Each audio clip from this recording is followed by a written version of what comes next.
북한 혹은 이란 하면 어떤 것이 가장 먼저 머릿속에 떠오르나요? 이번 영상에서는 핵무기의 원리에 대해서 알아보겠습니다. 우리는 주변에 종종 분노 조절 장애를 가진 친구들을 보게 됩니다. 만일 세상이 그러한 친구들로 가득 차게 되면 어떤 일이 벌어질까요? 우리는 우라늄이라는 물질에 대해서 자주 듣곤 합니다. 사람에도 다양한 인종이 있듯 우라늄도 원자의 무게에 따라서 다양한 종류가 있습니다. 대표적으로 가장 흔하고 성격이 온화한 우라늄 238이 있습니다. 반면 우라늄 235는 235라는 숫자에서 보듯 우라늄 238에 비해서 무게가 가벼우면서 분노 조절 장애를 가지고 있습니다. 분노 조절 장애를 가진 우라늄 235의 특징을 알아봅시다.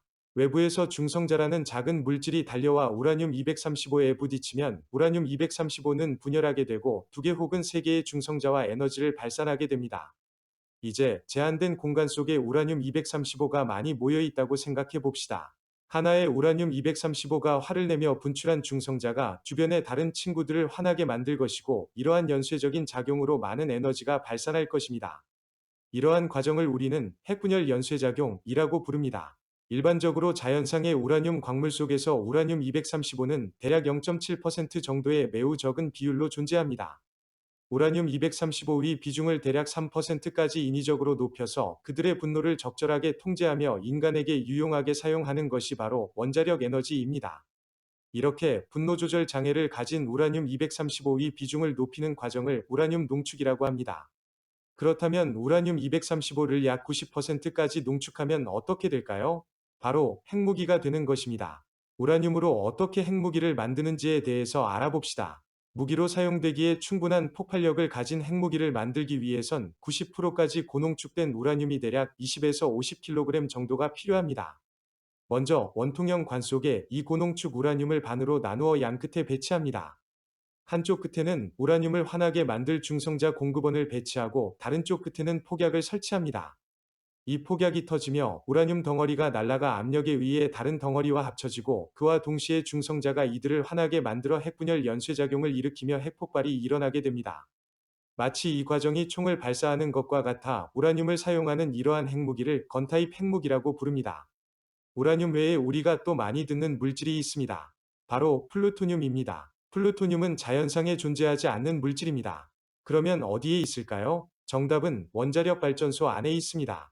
플루토늄을 논하기에 앞서 우리는 온화한 성격을 가진 우라늄 238의 특징을 알아야 합니다.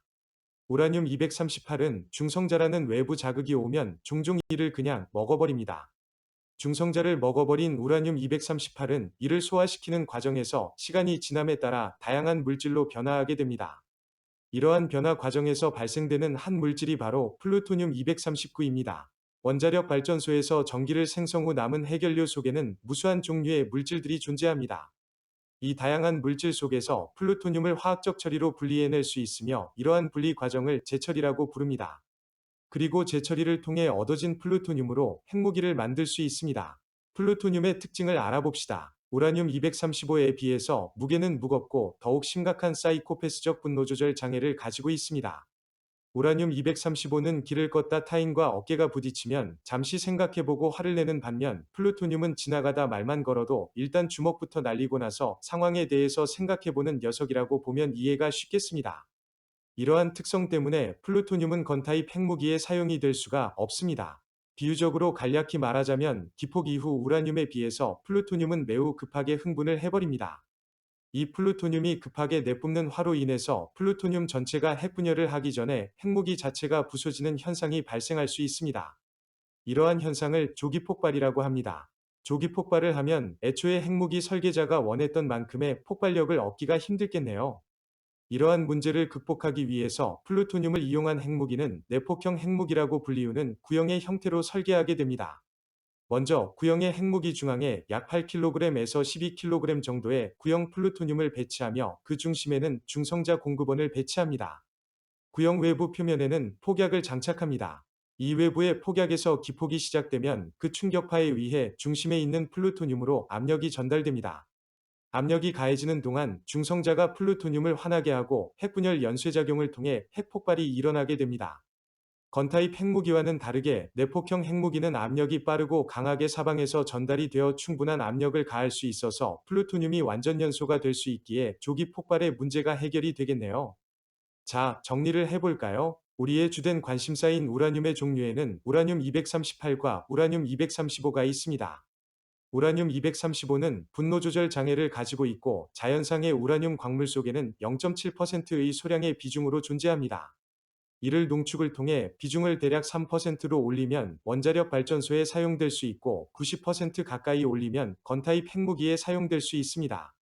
반면 원자력 발전소에서 사용 후 나온 해결료에는 다양한 물질이 있는데 그 중 하나가 플루토늄입니다. 제철이라는 과정을 통해서 플루토늄만 화학적으로 따로 분리할 수 있고 특급 분노 조절 장애적 성질 때문에 플루토늄은 내폭형 핵무기에 사용이 됩니다. 여러분의 소중한 시간 감사합니다.